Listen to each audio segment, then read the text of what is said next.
two identical charges capital Q each are kept at distance r from each other.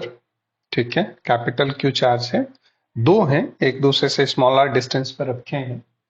A third charge small q is kept on the line joining the above two charges such that all the three charges are in equilibrium. Find magnitude, nature and position of small q. ये हमारा question है. तो सबसे पहली बात, दो charge हैं capital Q, वो एक दूसरे से r डिस्टेंस पे रखे हैं. ये कैपिटल Q है और ये कैपिटल Q है. ये A पे है, ये B पे है. एक दूसरे से ये r डिस्टेंस पे रखे हैं. अब इनको ज्वाइन करने वाली लाइन पे कहीं एक स्मॉल q चार्ज रख दिया. A third charge small q is kept on the line joining the above two charges. इन दोनों को ज्वाइन करने वाली लाइन पे कहीं पे, ये मान लीजिए ये पॉइंट है C, यहां पे स्मॉल q चार्ज रख दिया. इसको रखने से ये हुआ कि ये तीनों चार्जेज इक्विलिब्रियम में आ गए. इक्विलिब्रियम यानी कि नेट फोर्स तीनों पे क्या हो गया, जीरो हो गया. तो हमें ये जो तीसरा चार्ज हमने रखा है ना, इसका नेचर, मैग्नीट्यूड और पोजीशन, ये तीनों चीजें निकालनी. हम सबसे पहले ये ज्यूम कर रहे हैं कि ये स्मॉल q a से x डिस्टेंस पे रखा है, तो ऑब्वियस सी बात है b से r माइनस x हो जाएगा, क्योंकि a और b के बीच डिस्टेंस r है. तीनों चार्जेस इक्विलिब्रियम में हैं, यानी नेट फोर्स तीनों पे जीरो है. तो सबसे पहले पोजीशन निकालने के लिए हम जो स्मॉल q है इस पे फोकस कर रहे हैं. अगर इस पे नेट फोर्स जीरो है, इसका मतलब कि A के चार्ज के कारण जो फोर्स लग रहा है और B के चार्ज के कारण जो फोर्स लग रहा है वो इक्वल और अपोजिट है. तो लिखा जाए charge Q at C is in equilibrium. Therefore, force by charge at A on Q, small q, equal to force on charge at B on small q, both are equal.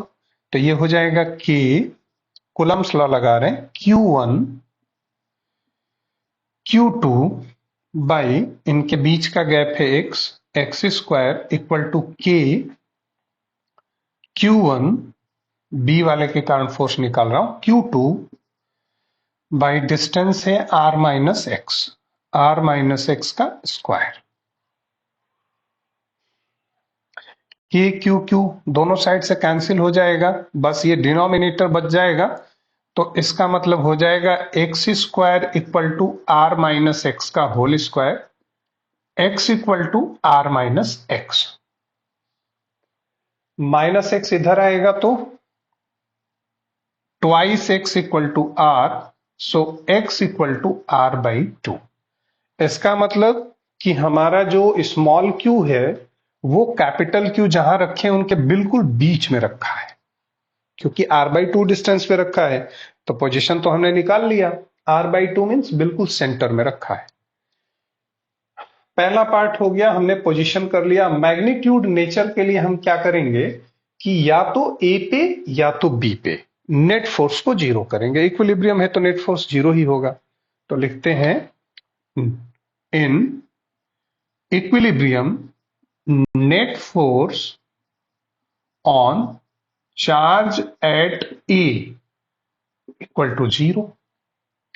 अब लिखा जाए, इसके बीच force कितना लगेगा, K Q Q by x माने r/2 का square, plus इसके बीच force K Q Q by r square equal to 0.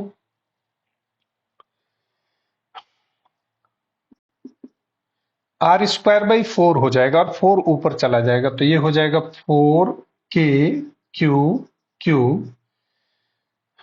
By r square plus k q square